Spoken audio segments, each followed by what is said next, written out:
தமிழகத்திற்கு நாளை முதல் 8000 கன அடி காவிரி நீரை திறக்க கர்நாடகா முடிவு செய்துள்ளது. அண்மை செய்தியாக பார்த்து வருகிறோம். கர்நாடகத்தில் அனைத்து கட்சி கூட்டத்தில் இந்த முடிவு எடுக்கப்பட்டுள்ளது. முதல்வர் சித்தராமையா தலைமையில் அனைத்து கட்சி கூட்டம் நடைபெற்ற நிலையில் இந்த முடிவு அறிவிக்கப்பட்டிருக்கிறது.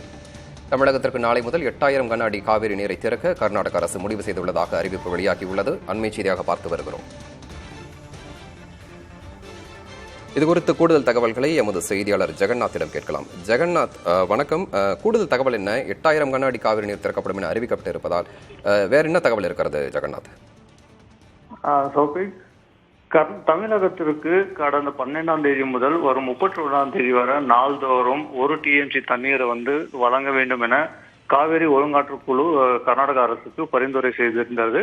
இந்த நிலையில் கர்நாடகா முதல்வர் சித்தராமையா தலைமையில் நேற்று முன்தினம் அவசர ஆலோசனை கூட்டம் கூட்டி தமிழகத்திற்கு தண்ணீர் திறக்க முடியாது என்றும் அதே வேளையில் இன்று அனைத்து கட்சி கூட்டம் கூட்டுவதாகவும் தெரிவிக்கப்பட்டிருந்த நிலையில் இன்று விதானசௌதாவில் பெங்களூரு விதானசௌதாவில் இருந்து அனைத்து கட்சி கூட்டம் கூட்டப்பட்டது. இந்த கூட்டத்தில் கர்நாடக மாநில முதல்வர் சித்தராமையா, துணை முதல்வரும் நீர்ப்பாசனத்துறை அமைச்சருமான DK சிவகுமார், மற்ற சட்டமன்ற அமைச்சர்கள், சட்டமன்ற உறுப்பினர்கள், எதிர்க்கட்சி சார்பில் எதிர்க்கட்சி தலைவர் அசோக், CT ரவி உள்ளிட்டோர் கலந்து கொண்டனர்.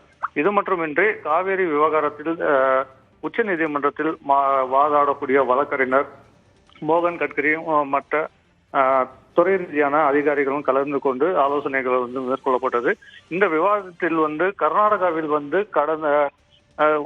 கடந்த சில ஆண்டுகளுக்கு ஒப்பிடும்போது தற்போது நீர் குறைவாக உள்ளது, 28% குறைவாக உள்ளது என்று கூறப்பட்டது. அதே போல தற்போது அணைகளின் நிலவரம் குறித்தும் அதிகாரிகள் தெரிவித்தனர். அதாவது காவேரி நீர்பிடிப்பு பகுதியில் இருக்கக்கூடிய முக்கிய அணைகளான KRS, கபினி, ஹேமாவதி, ஹாரினி, இந்த அணைகளின் நீர்மட்டம் தற்போது இருக்கக்கூடிய நீர்மட்டம் தெரிவிக்கப்பட்டது. இந்த 4 அணைகளிலும் இன்று நிலவரப்படி 72.58 TMC தண்ணீர் இருக்கிறது. இந்த தற்போது அவருடைய நீர் இருப்பு எவ்வளவு TMC இருக்கிறது. இதனால் தமிழகத்திற்கு தண்ணீர் வழங்கினால் வருங்காலத்தில் அதாவது பிப்ரவரி மாதம் வரைக்கும் குடிநீருக்கும் விவசாயிகளுக்கு பற்றாக்குறை ஏற்படும்.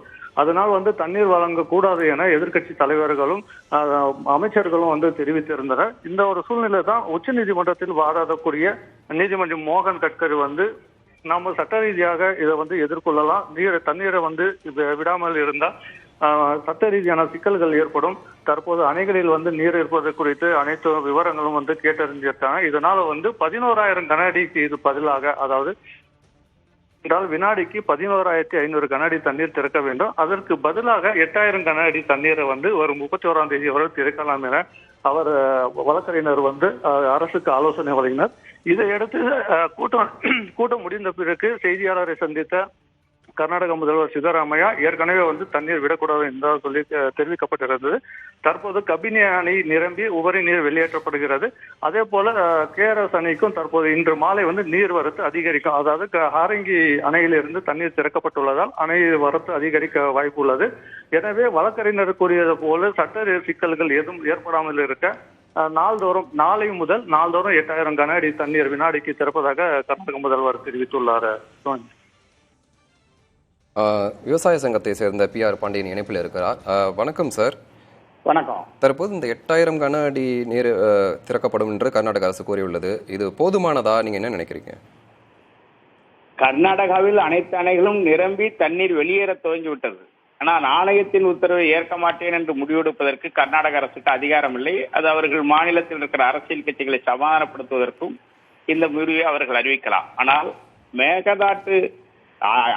நமது காவிரி மேலாண்மை ஆணையம் ஒழுங்காற்றுக்குழு பரிந்துரையின் அடிப்படையில் நாளொன்றுக்கு வினாடிக்கு 12,000 கன அடி தண்ணீரை திறக்க வேண்டும் என்கிற உத்தரவை நிறைவேற்றுவதற்கு முன்வர வேண்டும். எனவே காவிரி மேலாண்மை ஆணையம் தான் அதற்கான நடவடிக்கை எடுக்க வேண்டும். காவிரி மேலாண்மை ஆணையத்தை உடனடியாக கூட்டி ஒழுங்காற்றுக்குழு தீர்மானத்தை உடனடியாக செயல்பாட்டுக்கு கொண்டு வருவதற்கு தமிழ்நாடு அரசு முயற்சிகளை மேற்கொள்ள வேண்டும். இந்த கர்நாடக அரசின் நடவடிக்கை அனைத்துமே உச்சநீதிமன்றத்துக்கு எதிராக இருக்கிறது. அது அவர்கள் மாநிலத்திற்கான பிரச்சனையை அவர்கள் முன்வைக்கலாமே தவிர அதுவை முடிவாக தமிழகம் ஏற்றுக்கொள்ள முடியாது, அதை ஆணையமும் ஏற்றுக்கொள்ள முடியாது. காவிரி ஒழுங்காற்று குழு ஏற்கனவே தினசரி 1 TMC நீரை திறக்க ஏற்கனவே உத்தரவிட்டிருந்த நிலையிலும் அது சித்தராமையா அவர்கள் மறுப்பு தெரிவிப்பதற்கு என்ன காரணம் நினைக்கிறீங்க? சித்தராமையா மதிப்பு தெரிவிப்பது என்பது அவர் மாநிலத்தில் அரசியல் செய்வதற்காக அவர் எடுக்கிற முயற்சி நாடகம். இது சட்டப்படி எந்த வகையிலும் இது தண்ணீர் உத்தரவை நிறைவேற்ற மறுக்க முடியாது. இது அவருக்கும் தெரியும். எனவே இது அந்த மாநிலத்துக்காக அவர் பேசுகிற போது அது கண்டிக்கத்தக்கதாக இருந்தாலும் உத்தரவை நிறைவேற்ற வேண்டிய பொறுப்பு மேலாண்மை ஆணையத்துக்கு தான் இருக்கிறது. காவிரி ஒழுங்காற்றுக்குழு பரிந்துரை செய்திருக்கிறது. அதை நிறைவேற்ற வேண்டிய பொறுப்பு ஆணையத்துக்கு இருக்கிறது. ஆணையத்தை உடனடியாக செயல்பட வைக்க வேண்டிய பொறுப்பு தமிழ்நாடு அரசுக்கு இருக்கிறது, மத்திய அரசுக்கு இருக்கிறது. எனவே மத்திய அரசு இதில் உடனடியாக தலையிட வேண்டும். தமிழ்நாடு அரசு அதற்கான அழுத்தங்களை கொடுத்து தண்ணீரை பெற வேண்டும். கர்நாடக முதலமைச்சருடைய கூட்டம் என்பது அது ஒரு நாடகத்தனமான கூட்டம். எந்த வகையிலும் உச்சநீதிமன்ற தீர்ப்பை நிறைவேற்ற முடியாத ஒரு மாநில அரசு அரசியலமைப்பு சட்டத்தையே அவமதிக்கிற செயலாகும்.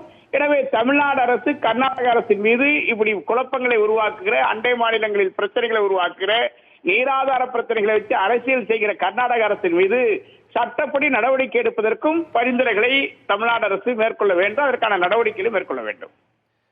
இணைப்பில் இணைந்து தகவல்களை பகிர்ந்தமைக்கு நன்றி சார். ஜெகநாத், கூடுதல் தகவல் அளித்தமைக்கு நன்றி.